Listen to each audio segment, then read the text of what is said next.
اللہ کوئی خلاصہ ہوگا. اگر کسی درخت کی شاخوں میں کیڑے لگ جائیں یا اس کے پھل خراب ہونے لگے، اس کے پتے خراب ہونے لگے، اب آپ جب کسی ڈاکٹر کے پاس جائیں گے اس کا علاج کرانے کے لیے، تو ڈاکٹر جو آپ کو دوا دے گا وہ لا کے آپ جڑ میں ڈالیں گے یا اس کی شاخوں میں ڈالیں گے؟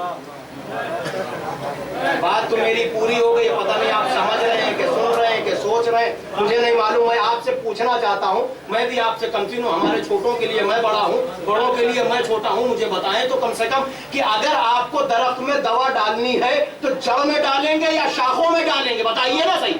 کہا جڑ میں ڈالیں گے کہ شاخہ؟ کیسی بات کر رہے ہیں؟ اگر دوا ڈالنی ہے، شاخیں خراب ہو گئی ہیں تو دوا جڑ میں ڈالی جائے گی. ہم نے کہا جڑ میں کیوں؟ کہا جب جڑ مضبوط ہوگی تو شاخیں خود بخود مضبوط ہوگی. تو اصول دین ہے عقیدہ، اصول دین ہے جڑ، فروع دین ہے شاخیں. اگر کسی کے عمل خراب ہوتے ہوئے دکھے تو یہ سمجھ لو کہ عمل بعد میں خراب ہوا، جڑ پہلے خراب ہوئی.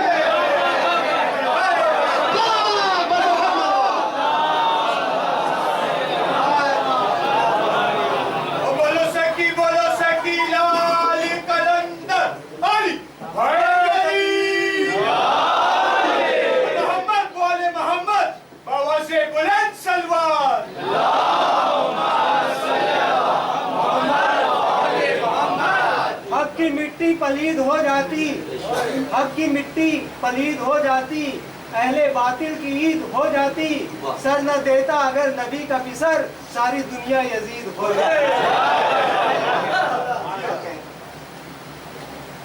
باتیں تو بہت ہیں، حقیقت ہے، حقیقت ہے. تمام انبیاء کا سلام ہے روز عاشورہ کربلا میں. حسین تو بہت بڑی چیز ہے، جو 6 مہینے کا رباب نے بھیجا تھا اس پر سلام. اس کی قسم کھائی ہے قرآن میں اللہ نے، قسم کھائی. انشاءاللہ آئندہ منزلیں ہیں، بات آگے تک جائے گی. میں آپ کی خدمت میں یہ عرض کر رہا تھا کہ اگر شاخیں خراب ہو رہی ہیں تو اس کا مطلب جڑ کمزور ہے. یہاں تک آپ متوجہ ہیں؟ جب فروعات کمزور ہیں تو اس کا مطلب اصول کمزور ہیں. اگر کسی کو بگڑتا ہوا دیکھو تو اس سے یہ نہ کہو کہ تم بے نمازی ہو، بلکہ اسے بٹھال کے مجلسوں میں، گھر میں تعلیم دو کہ علی کسے کہتے ہیں، حسن کسے کہتے ہیں، حسین کسے کہتے ہیں، تاکہ نبی کسے کہتے ہیں. جب اس کا عقیدہ مضبوط ہوگا تو پھر اس کو یہ سمجھ میں آئے گا کہ ہم کس علی کے ماننے والے ہیں، ہم کس حسین کے ماننے والے ہیں. تو جب جڑ مضبوط ہوگی تو شاخیں خود بخود مضبوط ہوتی چلی جائیں گی. صلوات پڑھ دیں پر محمد وآلہ.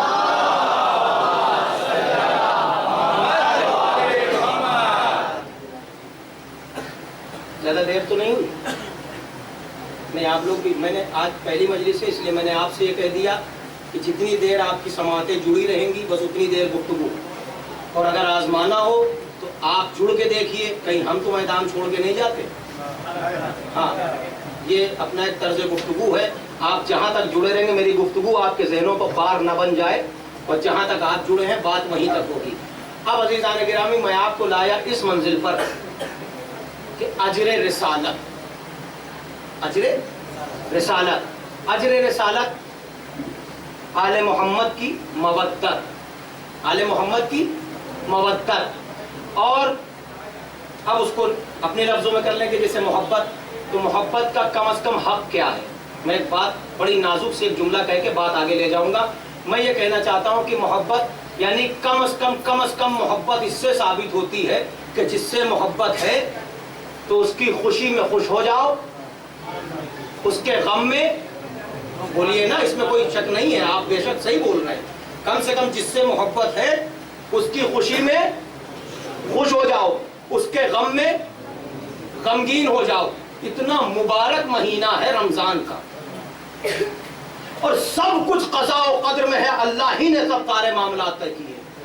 بھائی توجہ کریے گا، بس ایک ہی جملہ ہے، میرے پاس وضاحت نہیں ہے، اگر سمجھ لینا تو بس دعا کر دینا میرے حق میں. یہ اپنی طرف سے ایک جملہ میری سمجھ میں جو آتا ہے وہ میں بیان کر رہا ہوں کہ جب اتنا افضل ترین مہینہ ہے کہ جس میں ایک ایک رکعت کا ثواب 70 رکعت کے برابر ہے، اتنا افضل مہینہ کہ اگر ایک استغفار کیا تو وہاں تسبیح کی قطار لگ جاتی ہے.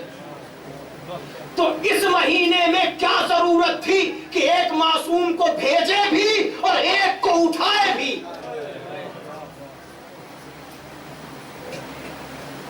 ہے سوال کہ نہیں؟ سب عبادت ہی کرتے رہتے.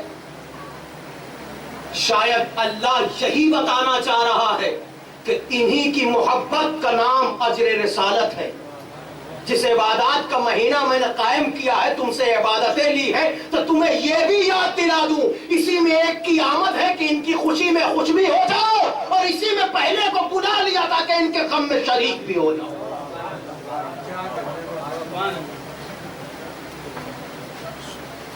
اور فرمایا آپ نے، اور اسی مہینے میں شب قدر ہے. شب قدر نوجوانوں اتنا مبارک مہینہ ہے، کم از کم 3 مرتبہ کے لیے تو معصوم فرماتے ہیں، لیکن اگر نہ پڑھ سکو تو کم سے کم 1 مرتبہ ضرور جوشن کبیر پڑھ لینا.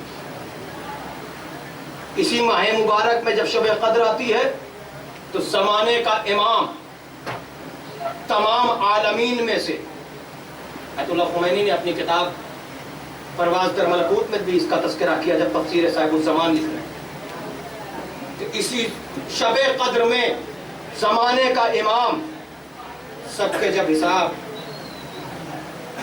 تو اس میں امام کا یہ اختیار ہوتا ہے جس کی چاہے عمر بڑھا دے، جس کی چاہے عمر گھٹا دے، جس کا چاہے رزق بڑھا دے، جس کا چاہے رزق گھٹا دے. سارے معاملات زمانے کا امام شب قدر میں طے کرتا ہے. اور جوشن کبیر پڑھنے کے لیے بڑی تاکید ہے. 3 مرتبہ تو ضرور، لیکن نہ پڑھ سکو تو کم از کم 1 مرتبہ ضرور پڑھو. اور فرمایا آپ نے، تو ان کی محبت کا نام اجر رسالت ہے. اور یہ ہیں کون؟ بس یہاں سے کل کی گفتگو مربوط ہوگی، اور یہیں پر میں آپ کو لانا چاہ رہا تھا. یہ ہیں کون جو میں نے حدیث قدسی آپ کے سامنے پیش کی ہے؟ میں یہ چاہتا ہوں کہ اس کی گرہ کھول کے اپنے نوجوانوں کو بتاؤں نہیں، بلکہ ایسے بتا دوں کہ یہ ہم سے خود بات کر کے ہمیں بتائیں کہ ہاں ان کے سمجھ میں آ رہی ہے بات. یہ کون ہے ذوات مقدسہ؟ رسول اور آل رسول، محمد اور آل محمد. یہ ہیں کون؟ خدا غارت کرے ایسی عقلوں کو جو لوگ انسان جو اپنے سے تقابل کرنے لگتے ہیں ان ذوات مقدسہ کا. آپ ذرا غور تو فرمائے، قرآن میں سورہ بقرہ میں اعلان ہو رہا ہے، احادیث پیغمبر نہ جانے کتنی ہیں، اور اس کے بعد تفاسیر قرآن کتنی ہیں کہ اللہ انہیں امتم وسطیٰ کہہ رہا ہے. امتم وسطیٰ یعنی درمیانی امت. یہ 14 معصومین جو ہیں یہ درمیانی امت ہیں، یعنی اللہ اور مخلوق کے درمیان کا رابطہ محمد اور آل محمد. اللہ کہہ کیا رہا ہے؟ بھائی توجہ کریے گا، اللہ کہہ کیا رہا ہے ان کے لیے؟ فرماتا ہے کنتو کنزن مخفیہ. اب یہاں سے تشنگان عرفان ہمارے ساتھ چلے. روش عرفان پر چند دیر گفتگو ہونی ہے اور اس کے بعد میں آپ کی گفتگو کو تمام کر لوں گا، اس لیے کہ یہ تاریخ مصائب بھی آپ کی خدمت سے اسی اسنا سے تاریخ وارہ کوشش کروں گا کہ عرض کیا جائے. بھائی کا حکم بھی ہے، انشاءاللہ اس کی بھی کوشش کروں گا کہ انجام دہی ہو جائے. توجہ کریے گا کہ کیا کہا کہ میں ایک چھپا ہوا خزانہ تھا. کون کہہ رہا ہے؟ اللہ. میں ایک چھپا ہوا خزانہ تھا، جبکہ قرآن میں اللہ کہہ رہا ہے کہ ان کو میں نے درمیانی امت بنایا ہے. درمیانی امت یعنی وہ اور مخلوق اور خالق کے درمیان کی جو مخلوق ہے، جو رابطہ ہے، وہ ہے رسول اور آل رسول. مطلب سمجھے کہ اگر یہی تو دھوکہ ہوا عالم اسلام کو کہ یہ درمیانی امت کو سمجھ نہ پائے. درمیانی امت یہ ایسی ہے کہ اگر ہمارے نزدیک آ جائے تو ہم جیسے لگے، اگر ادھر پہنچ جائے. آپ نہیں پہنچے تو میں کیا کروں؟ میری اپنی بات مکمل ہے، میں خود سرخرو ہو جاتا ہوں کہہ کے. کم از کم تنہائی میں جب علی کی باتیں ہو جائے تو دل مطمئن ہو جایا کرتا ہے. توجہ فرمائیے گا کہ تم میں چلے جائے تو تم جیسے، اور جب پردے کے ادھر آ جائے. بھائی توجہ کریے گا، ان کو میں نے درمیانی امت اچھا بنایا کس لیے؟ کہ تم تو کنزن مخفیہ فعبدت العرب فخلقت الخلق. اللہ یہ کہہ رہا ہے. میں آپ سے پوچھنا چاہوں گا، ترجمہ ایک مرتبہ مجھے کرنا ہے. میں ایک چھپا ہوا خزانہ تھا. اللہ کہہ رہا ہے میں ایک چھپا ہوا خزانہ تھا. جب میں نے چاہا کہ پہچانا جاؤں تو میں نے ایک مخلوق خلق کر دی. وہ مخلوق کون ہے؟ رسول اسلام فرماتے ہیں اول ما خلق اللہ نوری انا وعلی من نور واحد. اللہ نے سب سے پہلے میرے نور کو خلق کیا. اللہ نے سب سے پہلے میرے نور کو خلق کیا. کیا کہا؟ اللہ نے سب سے پہلے میرے نور کو خلق کیا.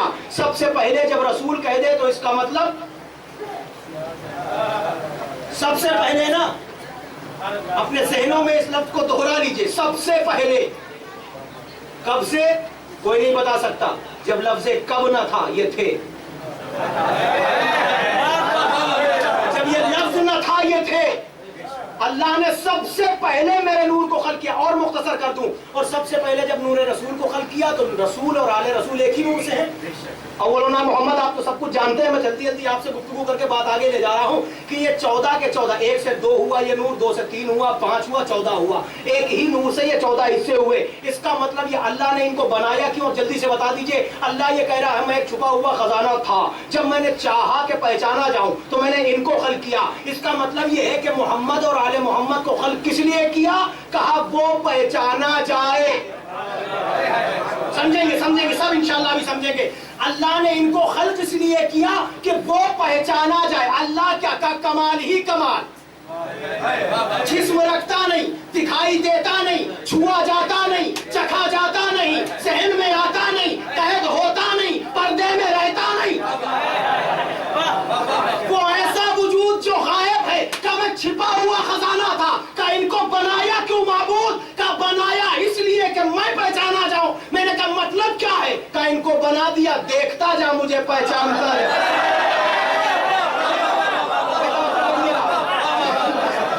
بھائی بات پہنچ رہی ہے نا آپ تک؟ نہیں، ہمارے بزرگ میں تھوڑا تھوڑا ساتھ دیں تاکہ مجھے لگے کہ آپ میرے ساتھ ہیں۔ مل کے اور یہ مل کے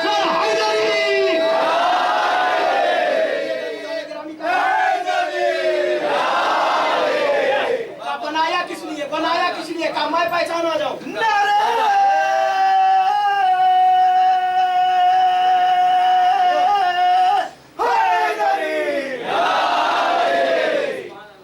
وہ دکھائی دیتا نہیں، نہ دے گا، نہ دکھائی دیا ہے۔ خدا کی قسم وہ خدا ہی ہم نے نہیں مانا جو دکھ جائے۔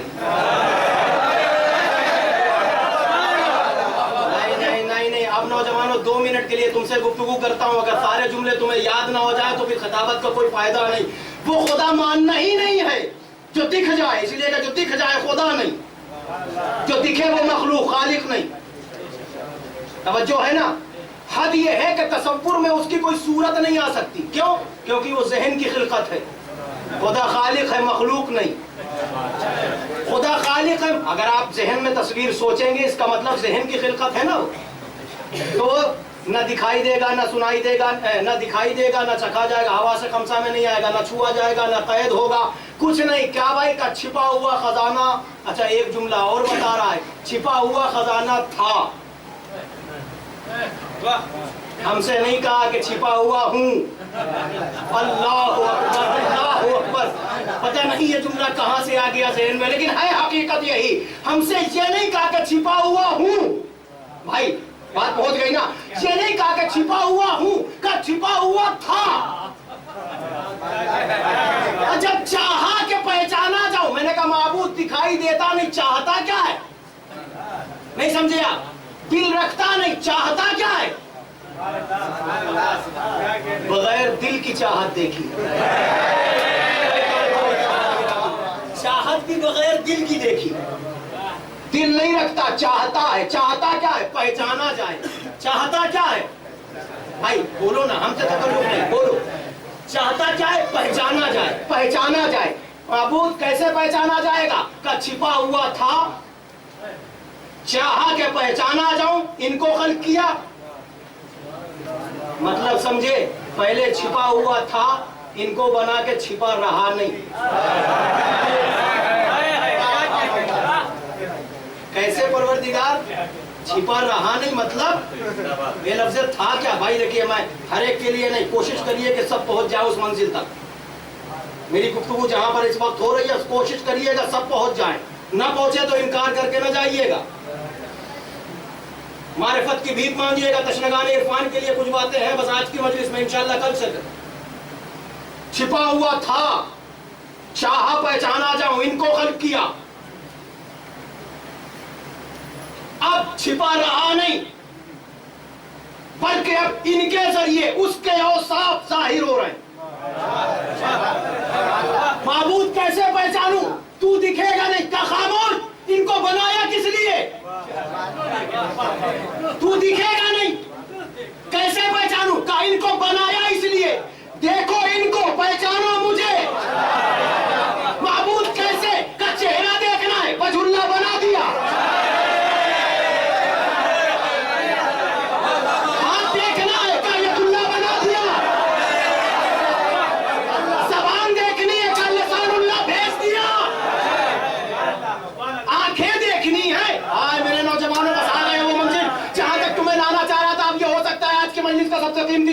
طرف سے کہ تمہیں دیکھنا کیا اللہ کو دیکھنا چاہتا ہے کہ ان کے ذریعے میں پہچانا چاہوں گا میں نے ان کو بنایا ہے کہ دیکھنا ہے کہ اللہ کا چہرہ دیکھنا ادھر دیکھ ہاتھ دیکھنا ادھر دیکھ زبان دیکھنے ادھر دیکھ آنکھیں دیکھنی ہے ادھر دیکھ بس ان کو دیکھتا جا مجھے پہچانتا جا اب تکلف نہ کرنا جلدی بولنا اللہ کے ہاتھ کس کے پاس تکلف نہیں جو تکلف کرے وہ جانے مولا جانے اللہ کی آنکھیں کس کے پاس اللہ کا چہرہ کس کے پاس اللہ کی آنکھیں اللہ کے ہاتھ کاسب علی کے پاس اب میں اتنے مجمع کی طرف تمام علی کے چاہنے والوں کی طرف سے عالم اسلام سے کہہ رہا ہوں مانگو چاہے جتنا علی چاہے اللہ سے جتنا مانگو تیری فریاد سننے والے کان علی کے پاس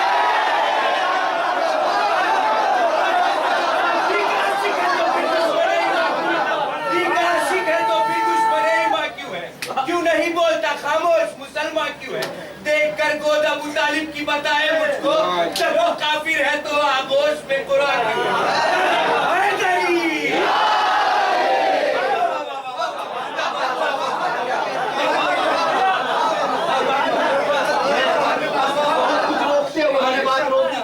ہمارے مولانا موصوف نے بھی آغاز سے گفتگو مجلس سے قبل میں 4 مصرے عرض کیے تھے میرے ذہن میں آیا تھا کہ ایک شعر میں نے کسی کا سنا تھا کبھی وہ شعر میں پڑھ دیتا ہے ابتدا میں لیکن اب بات یہاں تک آ گئی بھائی نے بھی پڑھ دیا ایک شعر پڑھ دیتا ہوں میں سرکار محسن اسلام کا تذکرہ ہوا ایک شعر پڑھ دیتا ہوں یہ سمجھ لینا کہ مجھے نہیں معلوم کہ اس سال رجب اور شعبان میں جہاں کہیں بھی محفلوں میں شرکت ہوئی نظامت کی میں نے تو یہ شعر کس عالم میں لوگ وجد میں آ جاتے تھے اس کو سننے میں مجھے کچھ بتانا نہیں ہے دیکھنا یہ کہ آپ اسے کس عدالت سے سنتے ہیں اور محسوس کرتے ہیں سرکار محسن اسلام کا تذکرہ ہوا نا ایک شعر سن لیجئے علی نے چن لیا کعبے کو آمد کے لیے ورنہ علی نے چن لیا علی نے چن لیا علی نے چن لیا علی نے چن لیا کعبے کو علی نے چن لیا کعبے کو آمد کے لیے ورنہ توجہ علی نے چن لیا کعبے کو آمد کے لیے ورنہ زمانہ حج کے موسم میں ابو طالب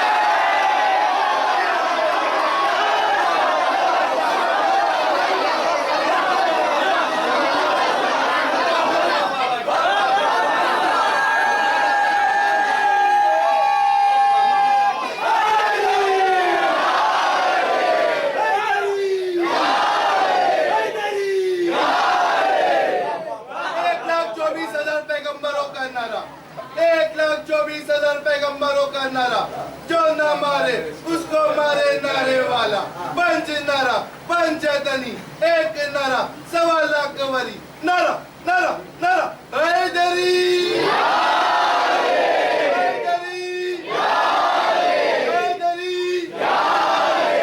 محمد والے محمد باواد بلند سلوان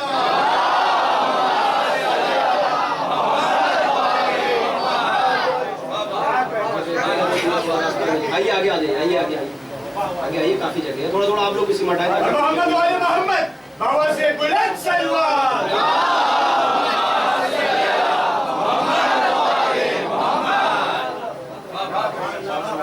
علی نے چن لیا کعبے کو آمد کے لیے ورنہ زمانہ حج کے موسم میں ابو طالب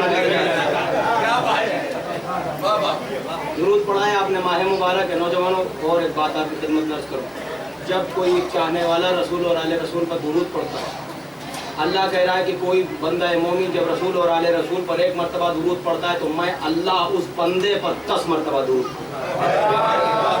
ایک منٹ ہو گئی بات ایک بات اور بتا دوں جائیے تاریخ میں دیکھیے گا آپ جب تحقیق کریے گا درود کے حوالے سے تو یہ بھی ملے گا آپ کو جناب ابراہیم کو جو خلت ملی تھی وہ رسول اور آل رسول پر بے شمار درود پڑھنے سے ملی خلت ابراہیم اور بتا دوں جب کوئی درود پڑھتا ہے خلوص سے دل سے رسول اور آل رسول پر نوجوانوں یاد رکھو رسول اور آل رسول پر خلوص نیت سے کوئی درود پڑھتا ہے تو اللہ آسمان سے اسے رزق آسمان سے براہ راست اسے رزق دیتا اس کا ایک چھوٹا سا واقعہ بھی تاریخ میں ایک چاہنے والے نے درود پڑھا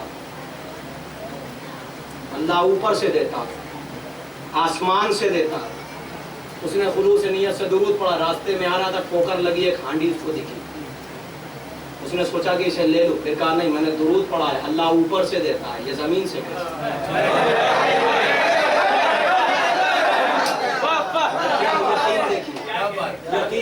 زمین سے کیسے گھر آ گیا, یہ اپنی زوجہ کو واقعہ بتا رہا تھا, ایسا ایسا ہوا, میں نے اس ہانڈی کو وہیں چھوڑ دیا, اس جواہر کو وہیں چھوڑ دیا, کہا تمہیں اٹھا لینا چاہیے, کسی کا مال نہیں تھا, زمین سے نکلا تھا, کہا نہیں میں نے درود پڑھا ہے, اللہ اوپر سے دینے کا وعدہ کر رہا ہے. اب آپ سن رہے کیا ہوا کہ یہ گفتگو بغل کا یہودی سن رہا تھا.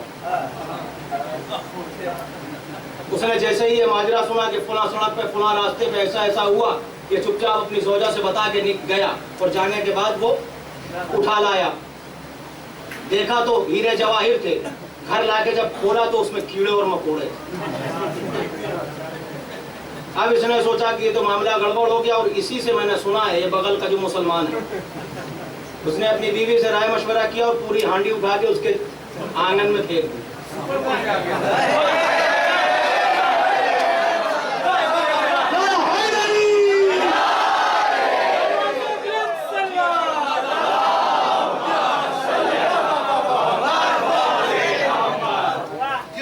تاریخ کا واقعہ ہے, یقین اس قدر قابل.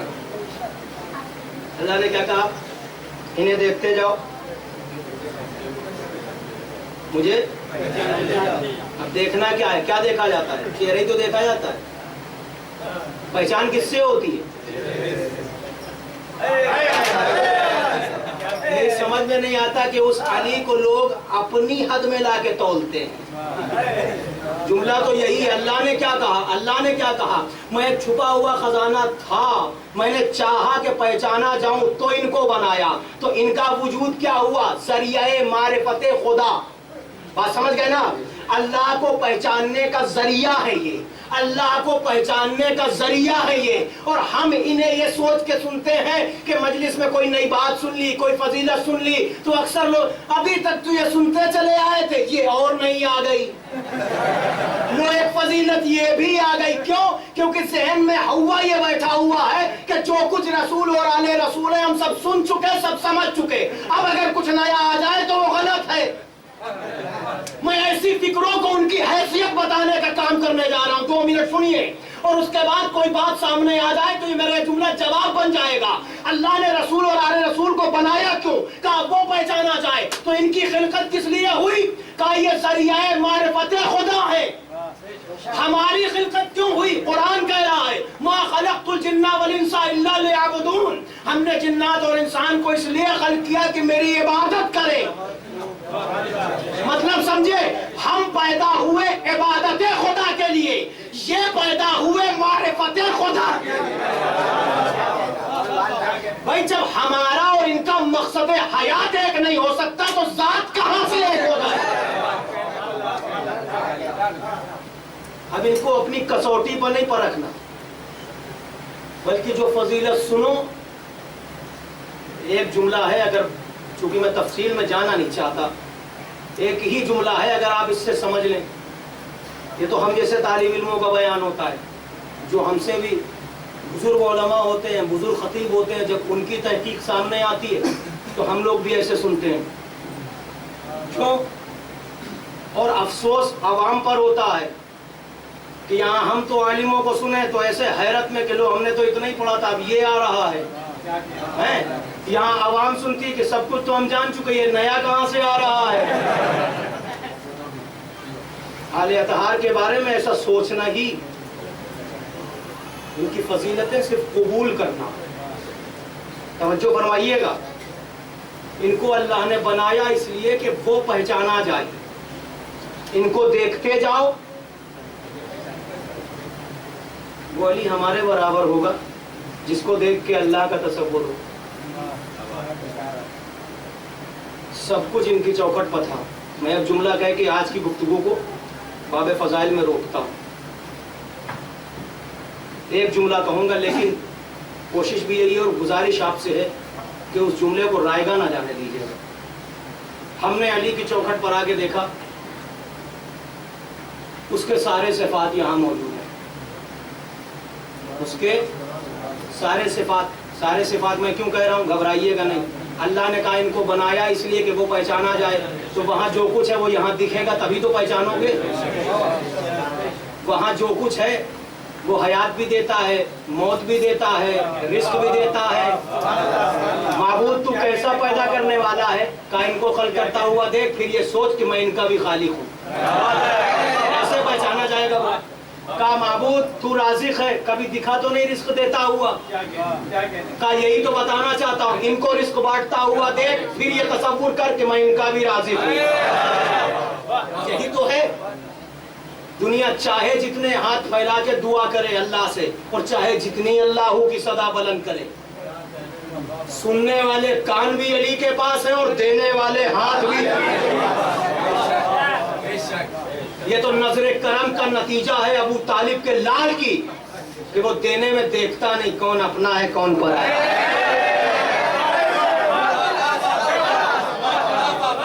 نہیں, اگر آپ یہ فضیلت سن کے مولا کی خوش ہوئے ہیں تو ایک حق تو آپ کا اور بنتا ہے.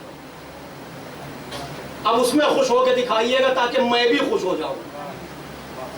رسول خدا کے ساتھ پورا لشکر ہے, علی پہاڑ پکڑے جنگ سے لوٹ رہے ہیں. یک بار کی چاروں طرف سے بجلی کے کڑکڑانے کی آواز آئی. لوگوں نے کہا یا رسول اللہ ہم تو میدان میں ہیں, بارش کے آثار ہیں, کہیں ایسا نہ ہو کہ. کہا گھبراؤ نہیں, بارش نہیں, ادھر پہاڑی پر دیکھو علی اپنے رب سے گفتگو کر رہا ہے.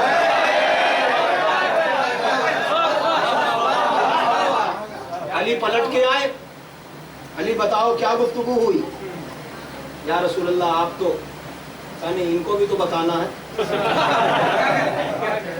بتاؤ. کہا اللہ یہ کہہ رہا تھا کہ علی تمہیں حق ہے, اس لیے کہ تمہارا انکار مجھ سے دیکھا نہیں جاتا. جو لوگ تمہارا انکار کرتے مجھ سے دیکھا نہیں جاتا. تم جس کا چاہو رزق بند کرو, جس کو چاہو عطا کرو. مولا کا جواب سنیں گے آپ, بس اس جملے پر دیکھنا ہے کہ مولا کے جواب پر آپ کتنا خوش ہوتے ہیں. مولا نے اللہ سے جواب یہ دیا کہ پروردگارا مجھ سے مانگنے والے تو مختصر ہیں, ساری کائنات تو تجھ سے مانگتی ہے, ساری کائنات تو تجھ سے مانگتی ہے. اگر میں نے ان کا رزق بند کر دیا تو بدنامی میری نہیں تیری ہوتی ہے. اور علی کو یہ گوارا نہیں ہے کہ علی کے ہوتے ہوئے کوئی تجھ پر انگلی اٹھاؤ. میں توجہ کرنا, انعام سننا چاہنے والوں, علی کے چاہنے والوں کے لیے انعام یہ ہے. آواز قدرت آئی, علی اے میرے ولی, اے علی تمہیں ہماری عزت کا اتنا خیال ہے تو مجھے بھی اپنی عظمت اور جلالت کی قسم چاہو, بروز معیشت تمہارے چاہنے والوں کو بلا حساب بخش نہ دیا تو.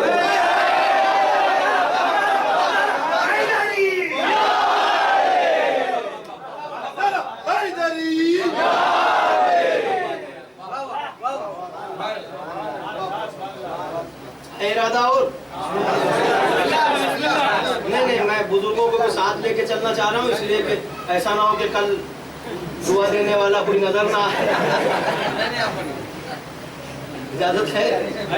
اچھا آپ سب مل کے ایک صلوات پڑھ دیجیے.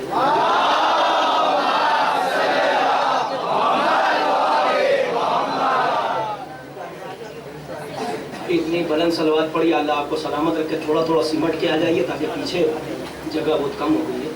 آپ بھی شروع محمد وآل محمد بآواز بلند سلوات.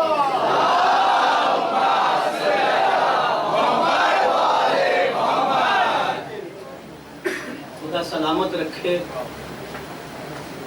ان افراد کو جو مجالس اور محافل اہل بیت علیہ السلام میں چل کر